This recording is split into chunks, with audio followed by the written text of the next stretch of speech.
guess you guys probably figured when you started fly fishing you weren't going to use worms anymore. Not necessarily. Wrong answer. Wrong answer.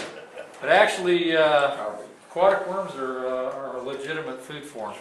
They're actually in the phylum of Annelida, and there's scads of different ones, but trout definitely know what they are, and they eat them. And I don't know, Ray, can you get a picture of that?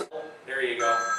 That's a brown trout that was taken on the Green River this spring on a worm, and I hooked one bigger than that just prior to this guy landing that one. So the thing about worms is a perfect year because they live in the weed beds and tailwaters and spring creeks. And what happens when you get these high flows? Man, they get flushed down. They're in the drift a lot. Whereas when the water's real low, they don't see them so much. So this spring has been really good. I was on Hot Creek last month, and man, I just whacked them on worms. I hate to say that, but Hot Creek? yeah, oh yeah, small. I thought that was dry fly only. No, not that section. Oh, okay. Anyway, here's some flies. There's some variations. The worm, I'm using browns mostly, but there's a million colors. Reds work really well. Pinks, you can use olives, tans, different sizes. We're going to do a 14, and normally I make them about 1.25 inches long. But when you start getting, you can make them up to 2 inches long. They're all sizes. Oh, I just cut it off. Yeah, I know. So here we go. I'm going to use a 2457 here. And so this is pretty simple. And if you'll notice those samples, the one's got the little orange band on it. That's actually like the reproductive gland on those worms, and they do look like that. And it's kind of a trigger to those trout, I think.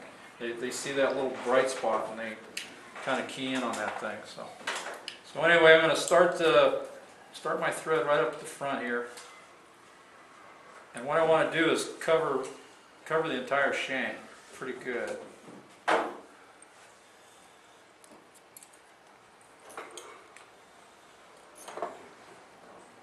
Take it down the bend a little bit.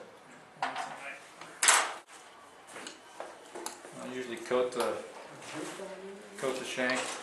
Now what I'm using I'm using this. It's called ultra chenille or vernille. You can see that.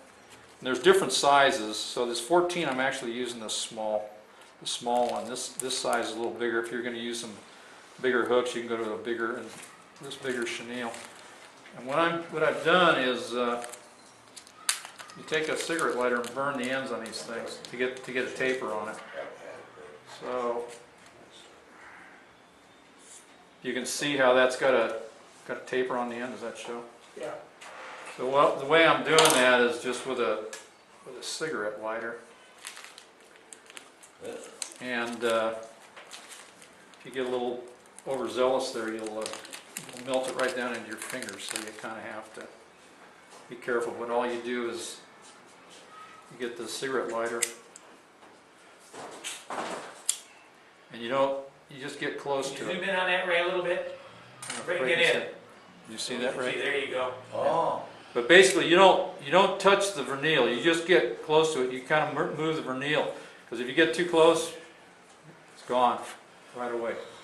So you'll burn a few up before you get them. So I've actually got a bunch of them here that I've already burned. So I've coated my hook shank. I usually pre-cut all these things, and then I want to get the vernille about even on both ends. I'm just gonna take 2 tight wraps. Damn, that thing's alive. Yeah, you know when it gets wet, when that stuff gets wet, man, it just really moves too. Yeah, these things, when it gets soft and it really gets moving in the water. Then I'm going to make a few wraps, and what I want is I want about 4 segments here. So I'm going to take 2 more wraps. I'm using 6/0 thread. I think I said 8/0 on my thing, but 6/0 is a little bit stronger here. 3.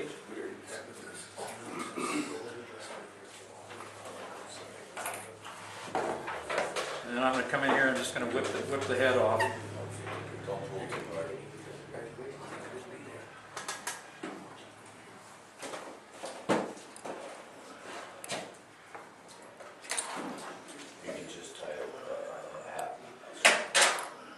Okay, so that's that part. So then what I do after I get done with that, I'm going to take this fluorescent orange thread, I'm going to make that bump. So then I'm going to add this orange right here at the this first segment, or second, doesn't matter.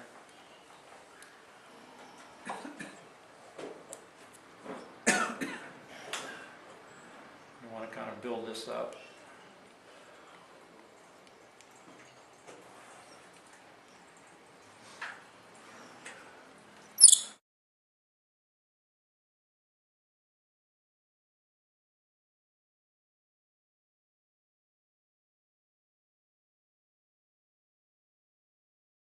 And that's all there is to it. Then what I normally do, I'll take some hard as nails and I coat the that orange spot there.